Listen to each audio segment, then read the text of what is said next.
rephrase. Do you have pants on? Yes. Wow. This is not as bad as I expected. You must have extremely low expectations. Came by to check on you. Not sure if you remember, but you sent me this note before you left. That is a thank you note. Not to get all shrink on you, but it read to me like a suicide note. Oh. So you're done, huh? No more being a cop.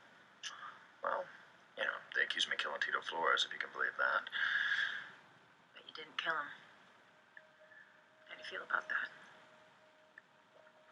Well, I think the world's a better place without him in it. So I'll take one for the team. What about your partner? He followed you to Mexico to save your life. Sounds like he may have ruined his career to do it. Well, I didn't ask for his help, so that's on him. You didn't have to. That's what it means to care about someone. He wanted you alive more than you did.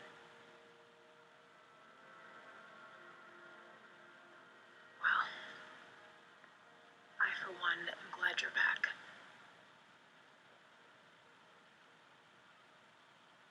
The world's a better place with you in it.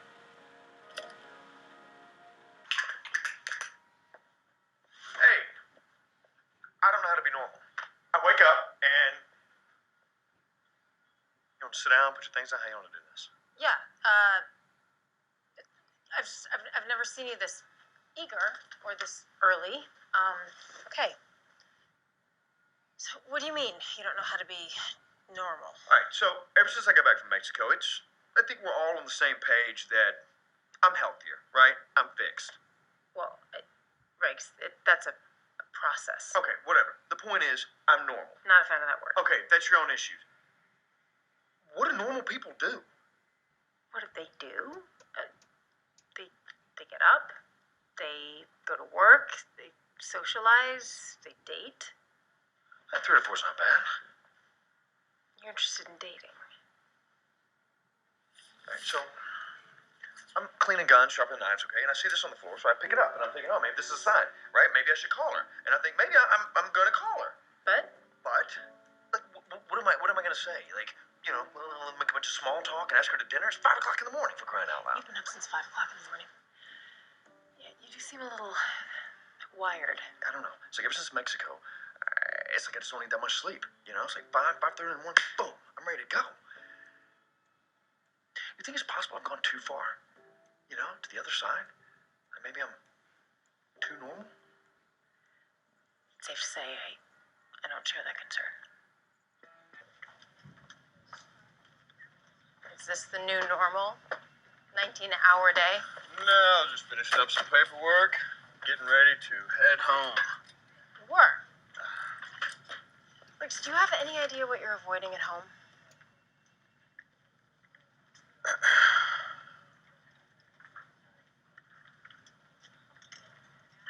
Look, since I got back from Mexico, it's a little too quiet when it's just me. And it's a little harder to fake it there. To fake what? Being normal? Healthy? Well, if it's any consolation, I don't think you're fooling anyone around here. You didn't bury your past in Mexico. Just a little piece of it.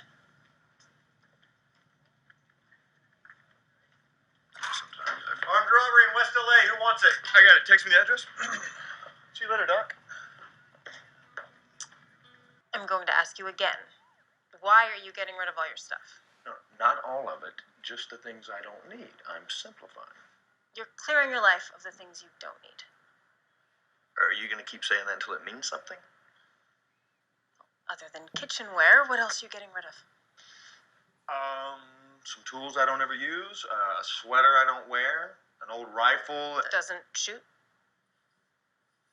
that I haven't shot since I was a little boy. It was my dad's. What else? That's interesting. What, that I held on to something my father gave me? Or that you'd get rid of it. You never talk about him. Or your mother. Your entire childhood. Oh, come on, Doc. You know, just catching crawdads down at the creek, running home to Mama after she's made her homemade blueberry pie. Sounds idyllic. Doesn't it, though? Riggs, if you really want to get rid of stuff, childhood's a good place to start.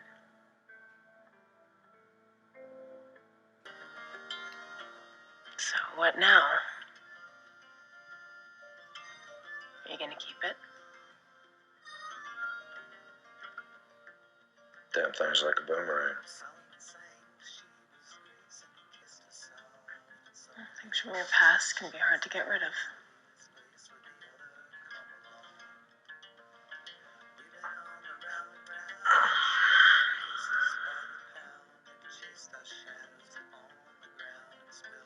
And I really was just trying to clean up, simplify things. So let's simplify things. Tell me about the gun.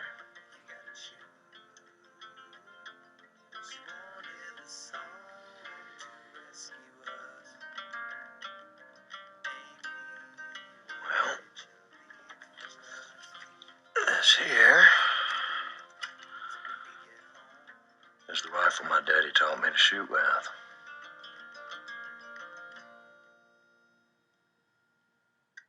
And it's the rifle that shot him. So they impounded your trailer. That has to be unsettling. Riggs? Does this couch pull out? I mean, it doesn't really matter. I still think it'll work. Move to my couch. That's the plan. Well, I mean, everything I need is here, right? You know, I can eat in the break room, get my sheets from the morgue, you know. When do you come in? Because sometimes I like to sleep in the nude. What about the Murtaughs? Yeah, the Murtaughs like to have conversations first thing in the morning. You know, act like they're all awake, and it's just really not my scene. So rent a place of your own. Nothing beats the trailer. Trailer you no longer have. Riggs, why do you think you're avoiding this problem? Is it a problem, or have I just solved my commute issue? You brought up your dad last week, Right? so I dug into your files.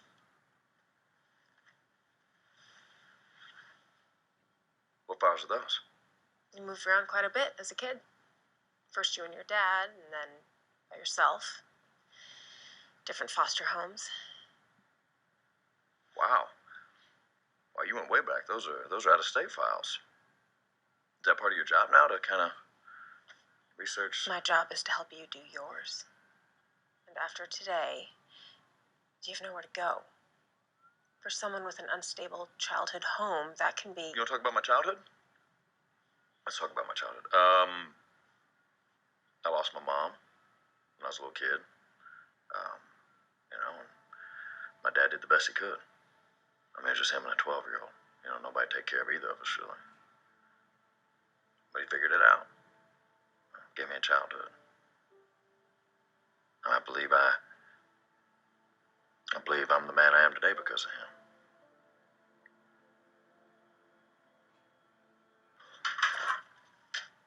You want to see me? I heard you found a place to sleep last night. So they tell me?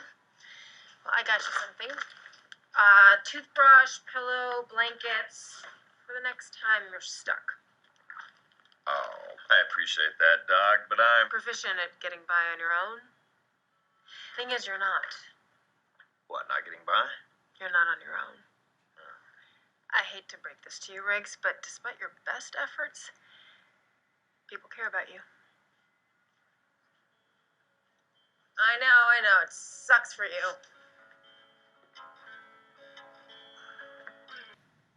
Why do you think you can't sleep? I don't know. Waves, birds. Is it illegal to shoot ravens in Los Angeles? I think you'd be used to them by now. You've been at the beach a while. Oh, I'm always having these weird dreams. Look, if you could just give me something, like maybe prescribe me something, you know, that could help me sleep. What kind of dreams? You know, the usual. You know, Burt Reynolds and myself, Lonnie Anderson, we're on the set of Cannonball Run. I'm Dom DeLuise, which has always been a little weird to me. Why does it not surprise me that you don't want to take this seriously? Hey, Doc, there are few things in this world that I take more seriously than Cannonball Run.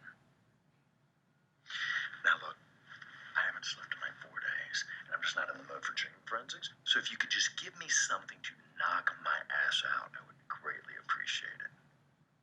You also have addiction issues I have to consider. You can't just walk in here demanding drugs. That's not how this works. I can't think straight.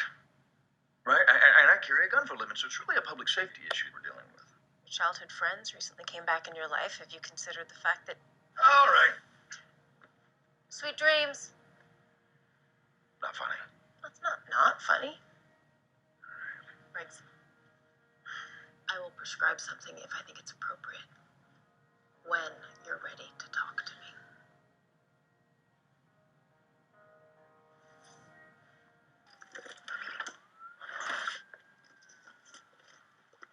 What the hell are you doing?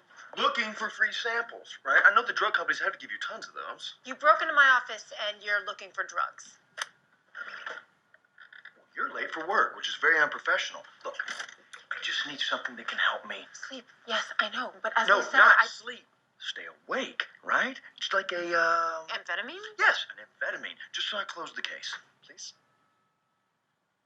Are you still having the same nightmare? Basically. And I promise to come in here and sit on that couch and talk to you about it as soon as I close that case. You can talk to me now. Okay, please, look, if you could describe this nightmare with one word, what would it be? Breakfast.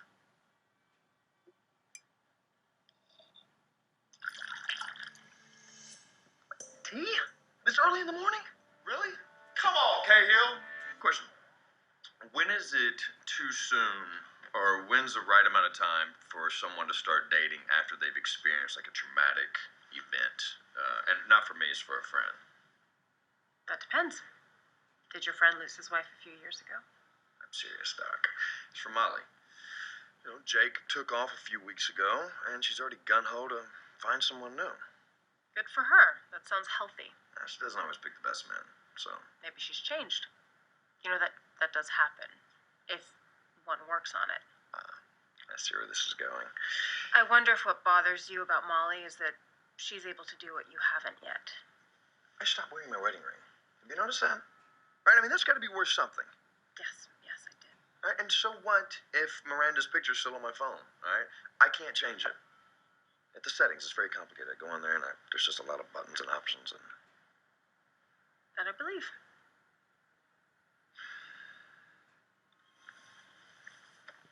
Rixie will never forget Miranda. Ever. And that's a good thing.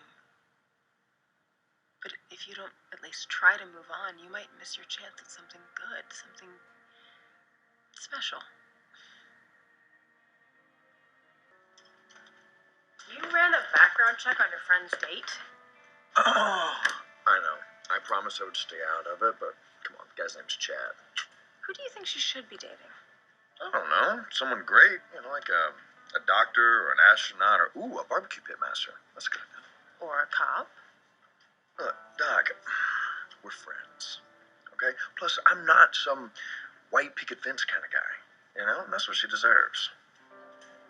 What about you? What do you deserve?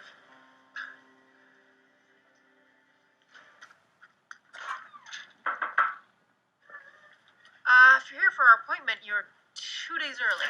Need a psych profile on a suspect. Plus, I'm gonna do some actual police work for a change. So, the guy's a loner, emotionally unstable, has an affinity for explosives. I think I found him. And he's dragging soot all over my carpet. Oh, no, that was there before. Look, stay focused, Doc. Delusions, erratic behavior. It could be paranoid schizophrenia, but I would have to see him to give a proper diagnosis. Was there something else? I'm good.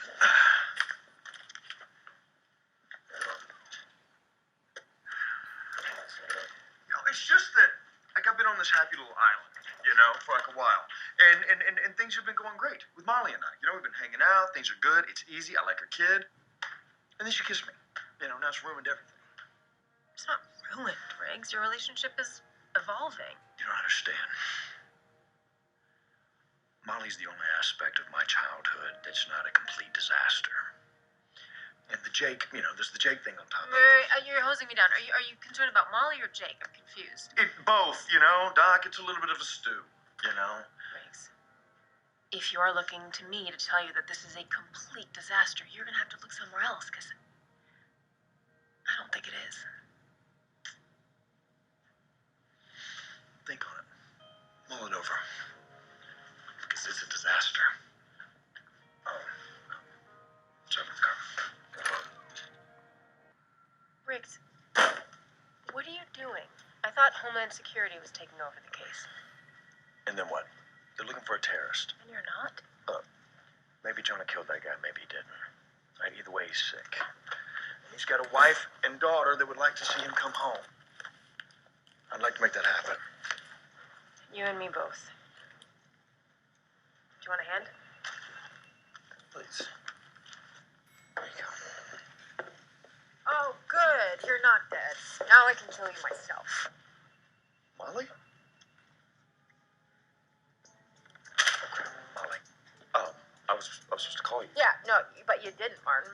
Which is weird, considering you're in a building with a hotline. Listen, believe me, I was gonna call you. And I was about to not kick your ass, but here we are. I mean, I even made a list, right? Sorry, you made a list? Yeah, of all the reasons that we shouldn't be dating, I'm Molly, by the way. Maureen. Oh, it's my shrink. For you.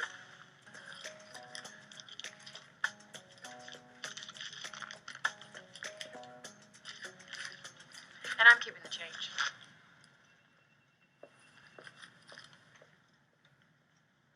Shut up. What? I like her. I heard you had an exciting day with Molly. Well, I gave her my list. So that's it? You're done? Oh, no. We're gonna go out tonight. Good. I think you two are perfect for each other. No, we're terrible for each other. That's why it's perfect.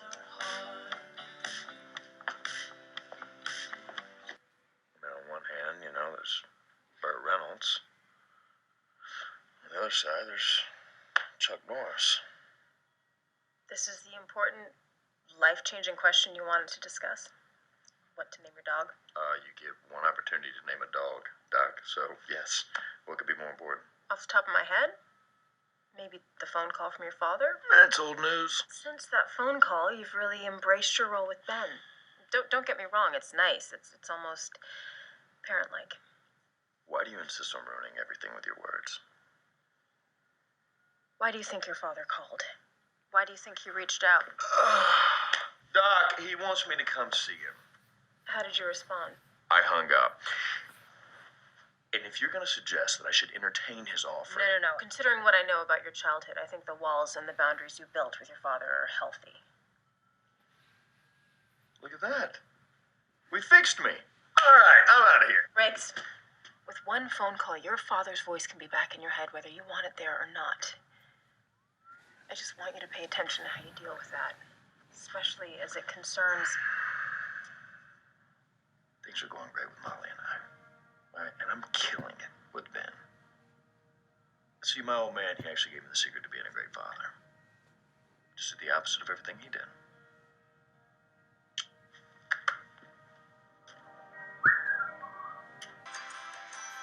It's funny.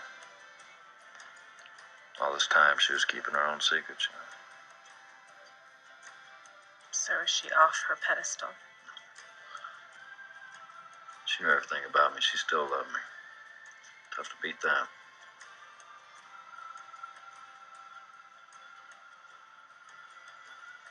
What is it? I just wish I'd have told her. How would it change things if she already knew? Would have given her a chance to forgive me. Sounds like she already did, Riggs. Maybe now you can work on forgiving yourself.